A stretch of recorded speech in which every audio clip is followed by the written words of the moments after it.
দেখা হয় নাই চক্ষু মেলিয়া, ঘর হতে শুধু দুই পা ফেলিয়া, একটি ধানের শীষের উপর একটি শিশির বিন্দু। নমস্কার সুধী দর্শকবৃন্দ, পান্তা ভাত চ্যানেলে আপনাদের সকলকে জানাই স্বাগত। সবাইকে জানাই ইংরেজি নববর্ষের আন্তরিক শুভেচ্ছা। খুব ভালো কাটুক এই বছর, আগামী সমস্ত দিনগুলি। তো চলুন আজকের ব্লগটি শুরু করা যাক। আমি এখন চলেছি পিকনিকের উদ্দেশ্যে। দীপুর বাবা অর্থাৎ আমার হাজবেন্ডের যে ব্যবসায়ী বন্ধুবান্ধব আছে তাদের সঙ্গে বছরের একটা দিন আমরা পিকনিকে যাই। আজ 30শে ডিসেম্বর, আজকে সেরকমই চলেছি। তো বাড়ি থেকে বেরিয়ে কিছুটা পথ টোটোতে করে গেলাম। টোটোতে করে যাওয়ার উদ্দেশ্য যে সামনেই আছে আন্ডারপাস, অর্থাৎ এখান থেকে যে বাসটি করা হয়েছে সেটি আন্ডারপাসের এই পাশে আসতে পারবে না বড় বাস বলে, তাই আমাদেরকে একটু এগিয়ে যেতে হচ্ছে। আন্ডারপাস পেরিয়ে গিয়েই সামনেই বাস দাঁড়িয়েছিল, বাসে উঠে পড়েছি। এই দেখুন দীপুর বাবার সব ব্যবসায়ী বন্ধুবান্ধব এবং তাদের পরিবার। তো আমরা বাসে করে যাত্রা শুরু করে দিয়েছি। খুব কাছেই, খুব যে দূরে পিকনিক করতে যাচ্ছি তা কিন্তু নয়। পানাগড় টু আসানসোল 1 ঘন্টার যাত্রা পথ। আর এই দেখুন খুশবু নামের এই বাচ্চাটি আমার কোলে কেমন ঘুমিয়ে আছে। মুকেশ তার মেয়ে ঘুমিয়ে গিয়েছিল, আর আমার সিটটা যেহেতু পুরোই খালি ছিল, কারণ দীপুর বাবা ওর বন্ধুদের সাথে পিছনে বসেছিল, তাই ও আমার এখানে ঘুমাচ্ছিল। তবে খুব বেশিক্ষণ ঘুমাতে পারিনি, কারণ বাসে মিউজিক চালু করতেই ওর ঘুমটা ভেঙে যায়। তারপরে ঘুম থেকে উঠে একটু জল খেয়ে এই যে চুপচাপ আমার পাশে বসেই বাকি জার্নিটা কমপ্লিট করে। এখন আমরা পৌঁছে গেছি কল্যাণেশ্বরী মন্দিরের কাছাকাছি। এটা কল্যাণেশ্বরী মন্দির, এর পাশ দিয়ে আর একটুখানি গেলেই পৌঁছে যাব আমাদের গন্তব্যস্থলে। তো দেখুন চলে এসেছি মাইথন ড্যামের ঠিক অপোজিট সাইডে এই যে পিকনিক স্পটটি আছে, পাহাড় ঘেরা নদী, তো এখানেই আজকে আমরা পিকনিক করব। এখানেই বাস দাঁড় করানো হয়েছে। তো চলুন আপনাদেরকে একটু নদীর পাড়টা ঘুরিয়ে আনি। আর হ্যাঁ, অবশ্যই কমেন্ট করে জানাবেন কে কে ঘুরেছেন এই জায়গাটি। আর যারা এখনো পর্যন্ত এই জায়গাটা ঘুরে আসেননি তাদেরকে বলবো অবশ্যই ঘুরে আসুন। ভীষণ সুন্দর জায়গা, খুব ভালো লাগবে। আমরা তো খুবই এনজয় করেছি। আর আজকে দেখুন এত হাওয়া, 30শে ডিসেম্বর বেশ ঠান্ডা ছিল, আর নদীর পাড় খুব হাওয়া দিচ্ছিল। অমাবস্যার দিন জোয়ারও ছিল। নদীর জলের আওয়াজটা আপনাদেরকে শোনাতে পারলাম না, কারণ চারিদিকেই তো পিকনিক হচ্ছে, মিউজিক মোটামুটি বেশ কয়েক জায়গায় বাজছে। এবার মিউজিকের আওয়াজ যদি ভিডিওতে আসে তখন আবার কপিরাইট স্ট্রাইক বা ক্লেম চলে আসবে, যেই কারণে মিউজিক রিমুভ করতে গিয়ে জলের আওয়াজ আর হাওয়ার আওয়াজ দুটোই আমার চলে গেছে। আর এখানে দেখুন সেলফি জোন করা হয়েছে। এই পিকনিকের মরশুমে অনেক কিছুই আছে এই মাইথনের এই পিকনিক স্পটটিতে। আর এই যে আমাদের যারা এসেছি একসঙ্গে তারা সবাই এখানেই দাঁড়িয়েছি। এখানে খাবার দাবারের ব্যবস্থা করা হচ্ছে। তো টিফিনে আছে মটরশুঁটির কচুরি আর আলুর দম। এই যে আলুর দমের আলু চাপানো হয়ে গেছে সিদ্ধ করতে, আর এই দিকে এই ভাইটি ময়দাটা রেডি করে নিচ্ছে কচুরি বানানোর জন্য। তো ময়দাটা ওরা মেখেই এনেছিল। আর আমরা মোটামুটি 40 জন এসেছিলাম। 15 জন মেম্বার ছিল এবং তাদের ফ্যামিলি, বাদবাকি 7 জন ছিল ক্যাটারিং এবং রাঁধুনি এনারা মিলিয়ে, আর 2 জন ড্রাইভার এবং কন্ডাক্টর। তো মোটামুটি সবাই বসে পড়েছে টিফিন খাওয়ার জন্য বা ব্রেকফাস্ট করার জন্য। তো ব্রেকফাস্ট তো তৈরি হতে এখনও দেরি আছে এবং আমরা মনে করছি যে এখনও যেহেতু একটু সময় আছে, তো আমরা সামনের দিকটা একটু ঘুরে আসি আর ছবি ভিডিও যেগুলো নেওয়ার নিয়ে নিই। এই দেখুন আমাদের সব টিমের যারা এসেছেন তাদের একটু ভিডিও নিয়ে নিচ্ছি।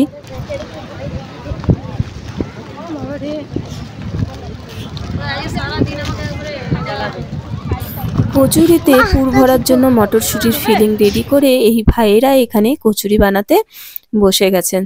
তো এতগুলো কচুরি হবে, 40 জনের মতো কচুরি হবে, সেটা তো একটু সময় লাগবে এবং আলুর দমটা হতেও সময় লাগবে। তাই ভাবলাম যে সামনের দিকটা একটু ঘুরে আসি। এগুলো হতে হতে আমরা সামনের দিকটা ঘুরে আসবো। আর এই দেখুন এনাদেরকে তো দেখিয়ে দিলাম কারা কারা এসেছেন কাজের জন্য। আর আমরা চলে এসেছি যেখান থেকে আমরা ঢুকছি, মানে ড্যামের সাইডে না, অপোজিট সাইডে পিকনিক স্পটে যেখানে আমরা এন্ট্রি নিচ্ছি, সেখানে রাস্তার পাশে কিছু দোকান বসেছে। তো সেইগুলো ভাবলাম একটু ঘুরে আসি। এই সময় পিকনিক মরশুমে প্রায় সব পিকনিক স্পটগুলোতে একটু ছোট করে মেলা বসে, ছোটোখাটো অনেক দোকান বসে। তো এইখানটা একটু ঘুরে নিই, চলুন আপনারাও দেখতে থাকুন আমার সঙ্গে কি কি এসেছে, কি কি বসেছে। দেখতে দেখতেই তো নেই।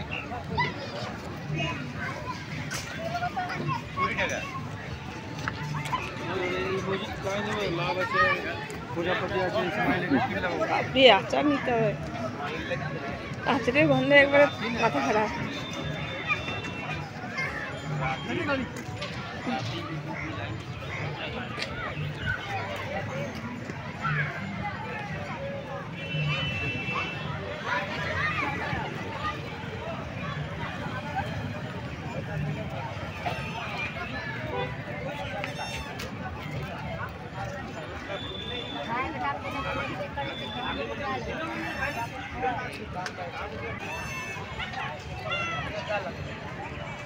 আমি মূলত খুঁজছিলাম কোথায় আমার ফোনটা একটু চার্জ দেব।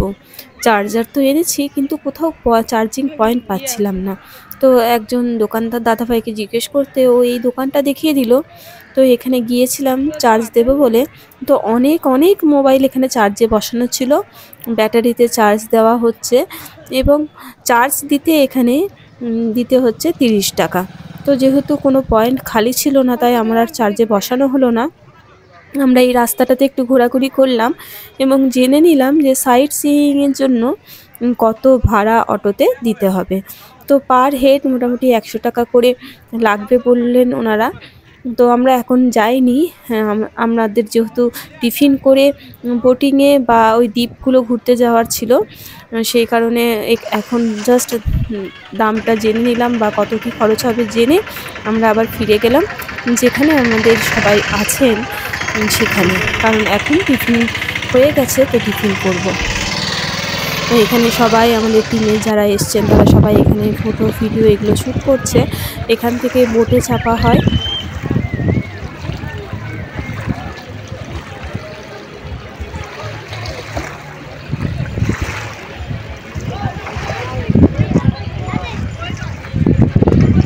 এই দেখুন এদিকে টিফিনও রেডি হয়ে গেছে।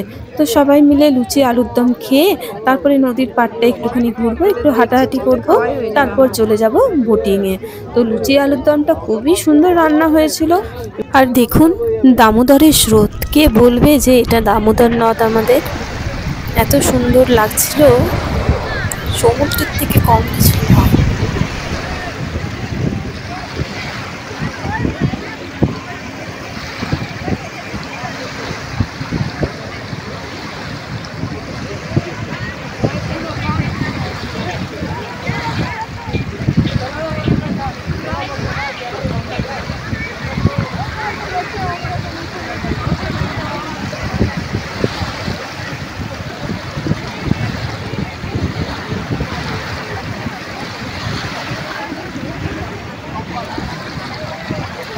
পার হেড 150 টাকা করে দুটো দ্বীপ আমরা ঘুরবো। একে একে আমরা সবাই বোটে উঠে পড়েছি।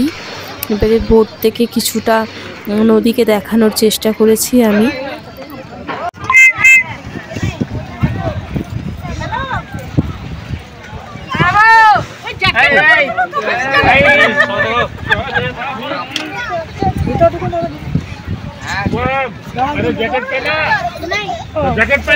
গৌরব একটু আওয়াজ দে যে আমি যাচ্ছি, কাকিমা সরো।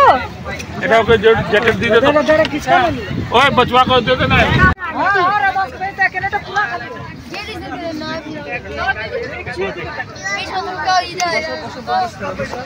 জিনিস কি তোমার মন লাগে, এক সাইড আছে।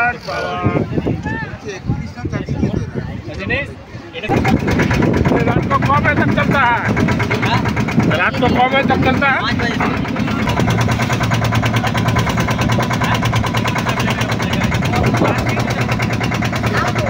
এক একটা বোটে 40 জন করে আরোহী উঠতে পারেন। আর এই দেখুন আমাদের সবুজ দ্বীপের কাছাকাছি আমরা পৌঁছে গেছি।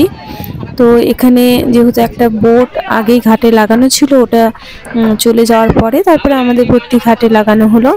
আর এখান থেকে নেমে সবুজ দ্বীপটা যে খুব সবুজ তা না, গাছপালাগুলো প্রায় পাতা ঝরে গেছে, শুকনো হয়েছিল মনে হচ্ছিল। আর এখানে সবাই এক এক করে নেমে এখানটা একটু উপভোগ করলো। তারপরে আমরা চলে গেছি আরেকটা দ্বীপে। এই দ্বীপটা বরং বেশি সবুজ মনে হচ্ছিল, এই দ্বীপের গাছপালাগুলো বেশি সবুজ ছিল।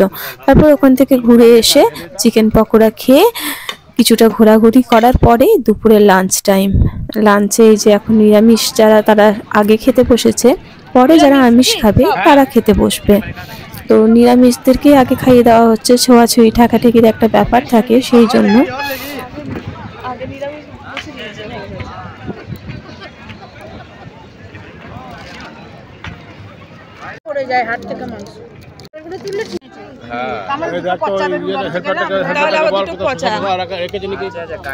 এক এক করে সবাই খাওয়া দাওয়া হয়ে গেলে আমরা চলে যাই অটো ভাড়া করে ঘুরতে।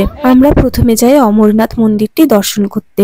যেহেতু এটা পাহাড়ের উপরে আছে এবং সন্ধ্যা হয়ে গেলে আর যাওয়া যাবে না, তাই এখানে আগে যাই। আপনারা চাইলে অমরনাথ মন্দিরের পুরো ব্লগটি আমার অন্য একটি চ্যানেল, যেটার নাম হ্যাপি দাস নামে এই চ্যানেলটিতে আপনারা গিয়ে দেখে আসতে পারেন। তো অমরনাথ মন্দিরের ব্লগ এবং অন্যান্য অনেক ডিভোশনাল ব্লগ হ্যাপি দাস চ্যানেলে আছে। আপনারা হ্যাপি দাস লিখে সার্চ করলেই পেয়ে যাবেন চ্যানেলটি। আর এখান থেকে ঘুরে তারপরে আমরা চলে যাই মা কল্যাণেশ্বরীকে দর্শন করতে। মা কল্যাণেশ্বরীর মন্দিরের ব্লগটিও আপনারা হ্যাপি দাস চ্যানেলে পেয়ে যাবেন। কল্যাণেশ্বরী মন্দির ঘুরে আমরা চলে যাই ড্যামের উপর। যেহেতু তখন অন্ধকার হয়ে গেছিল, তাই এখানকার দৃশ্য খুব একটা উপভোগ করতে পারিনি। তো এখান থেকে তাড়াতাড়ি ফিরে তারপরে বাসে চেপে রওনা দিই বাড়ির পথে। ফেরার পথে দুর্গাপুরে দাঁড়াই একবার চা খেতে, চাটা খেয়ে তারপরে চলে যাই পানাগড়। তো বন্ধুদের ভিডিওটা কেমন লাগলো অবশ্যই কমেন্ট করে জানাবেন। আর হ্যাঁ, লাইক করতে ভুলবেন না যেন। চ্যানেলটি সাবস্ক্রাইব করে আমাকে আরও এগিয়ে যেতে সাহায্য করুন। সবাই ভালো থাকুন, সুস্থ থাকুন, সাবধানে থাকুন।